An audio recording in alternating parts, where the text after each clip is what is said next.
સયાજીગંજ વિધાનસભાના નારાયણ સેવા કાર્યાલયને 1 વર્ષ પૂર્ણ થતા ભાજપ દ્વારા નગર પ્રાથમિક શિક્ષણ સમિતિ સંચાલિત વીર સાવરકર શાળાના બાળકોને નોટબુક વિતરણ કરવામાં આવી હતી।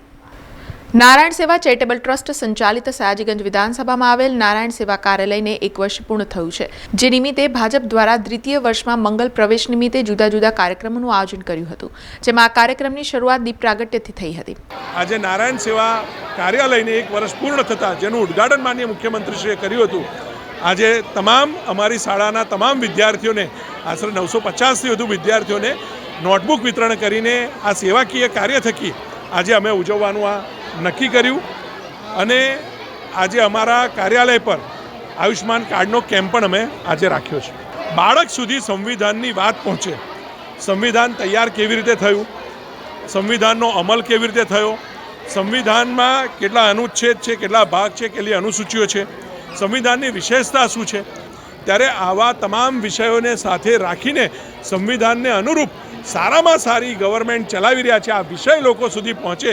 એટલે એમના ફોટો સાથે, સંવિધાનના ફોટો સાથે આ અમે આજે બાળકોમાં જાગૃતતા લાવવાનો પ્રયત્ન કર્યો છે। આ કાર્યક્રમમાં સાંસદ ડોક્ટર હિમાંગ જોશી, મેયર પિંકી સોની, સયાજીગંજના ધારાસભ્ય કેયુર રોકડિયા, ધારાસભ્ય યોગેશ પટેલ, શહેર ભાજપ પ્રમુખ ડોક્ટર વિજય શાહ, શિક્ષણ સમિતિના ચેરમેન મિનેશ પંડ્યા, નગર પ્રાથમિક શિક્ષણ સમિતિના સભ્ય વિજય પટેલ,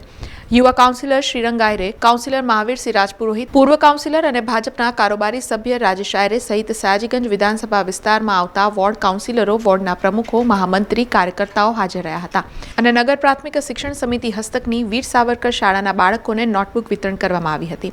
આ નોટબુક ઉપર નારાયણ સેવા ચેરિટેબલ ટ્રસ્ટ દ્વારા ભારતીય બંધારણના વિશ્વનું સૌથી લાંબુ અને હસ્તલિખિત બંધારણની વિશેષતાઓ, ભારતના બંધારણના ઘડતર, બંધારણનો અમલ પ્રિન્ટ કરવામાં આવ્યો છે। ત્યારબાદ નારાયણ સેવા કાર્યાલય ખાતે આયુષ્યમાન કાર્ડ કેમ્પ કાર્યક્રમ પણ યોજાયો હતો, જેમાં મોટી સંખ્યામાં વિસ્તારના લોકોએ આયુષ્યમાન કાર્ડનો લાભ લીધો હતો।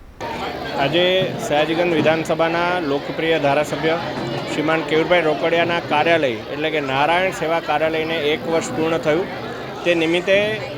નગર પ્રાથમિક શિક્ષણ સમિતિ સંચાલિત વીર સાવરકર શાળામાં નિઃશુલ્ક ચોપડાઓનું, પુસ્તકોનું વિતરણ આજે કરવામાં આવ્યું। બાળકોને ચોપડા વિતરણ કરવામાં આવ્યું। સાથે સાથે બાળકો સાથે એ બાબતે વાત પણ કરવામાં આવી કે માનનીય વડાપ્રધાનશ્રીનો જે પ્રોજેક્ટ છે એક પેડ માં કે નામ, સૌએ આ ઋતુની અંદર એક વૃક્ષ પોતાના મમ્મીના નિમિત્તે જ્યારે વાવવાનું છે એને ઉછેર કરવાનો છે, ત્યારે બાળકો પાસે પણ એ સંકલ્પ લેવડાવ્યો। કારણ કે પુસ્તકો એ વૃક્ષના નિકંદનથી બનતા હોય છે, ત્યારે વધારેમાં વધારે વૃક્ષ વાવી અને આપણે આવનારા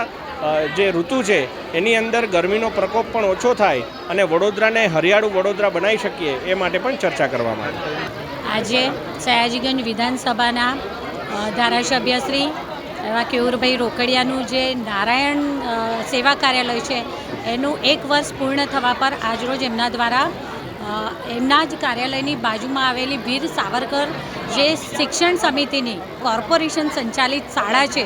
એના બાળકોને નોટબુક વિતરણનું અને ચોપડા વિતરણનો કાર્યક્રમનું આયોજન કરવામાં આવ્યું છે। ખૂબ સુંદર એક પથદર્શક પ્રેરણાદાયી પગલું છે એમના દ્વારા કે જ્યારે એમના આ નારાયણ સેવા કાર્યાલયમાં સતત 365 દિવસ લોકો માટે કોઈને કોઈ એમના પ્રશ્નો હોય કે સમસ્યાનું નિવારણ, જે ભારતીય જનતા પાર્ટીના પ્રત્યેક કાર્યકર્તાનો ધ્યેય છે કે લોકોની વચ્ચે સતત રહેવું 24/7 અને એમને સાંભળવા, એમના પ્રશ્નોનું નિરાકરણ અને શહેરના વિકાસની દિશામાં પોતાનું યોગદાન આપવું, જે કાર્યાલય કે જ્યાંથી આ બધી જ આપણી કાર્ય પ્રણાલીનો પ્રારંભ પણ થતો હોય છે અને એની સાતત્યતા જળવાતી હોય છે, ત્યારે એનું 1 વર્ષ પૂર્ણ થવા પર આજે બાળકોને એમના ભણવા માટે આ ચોપડાનું વિતરણ ખરા અર્થમાં ખૂબ સુંદર કાર્ય કહી શકાય। આખા વર્ષ દરમિયાન એમને કોઈ પણ અભ્યાસ માટેની જરૂરિયાતની વસ્તુઓની જે પણ જરૂર પડશે એ પણ એમના દ્વારા પૂરી પાડવામાં આવશે। સમગ્ર જે સંચાલિત શાળાઓના, નગર પ્રાથમિક સંચાલિત શાળાઓના આચાર્યશ્રીઓ છે એમને પણ આ વિષયનો ઉલ્લેખ કરવામાં આવ્યો છે। હું આ કાર્યક્રમના આયોજન બદલ અને કોર્પોરેશન સંચાલિત નગર પ્રાથમિક શિક્ષણ સમિતિના બાળકોને આ લાભ આપવા બદલ ધારાસભ્ય શ્રી કેયુરભાઈ રોકડિયાજીને ખૂબ ખૂબ અભિનંદન પાઠવું છું। સમાચારોના સતત અપડેટ માટે TNN ન્યૂઝને YouTube પર સબસ્ક્રાઇબ કરી બેલ આઇકોન પ્રેસ કરો અને અમારી સાથે જોડાયેલા રહો Facebook, Instagram અને Twitter ઉપર।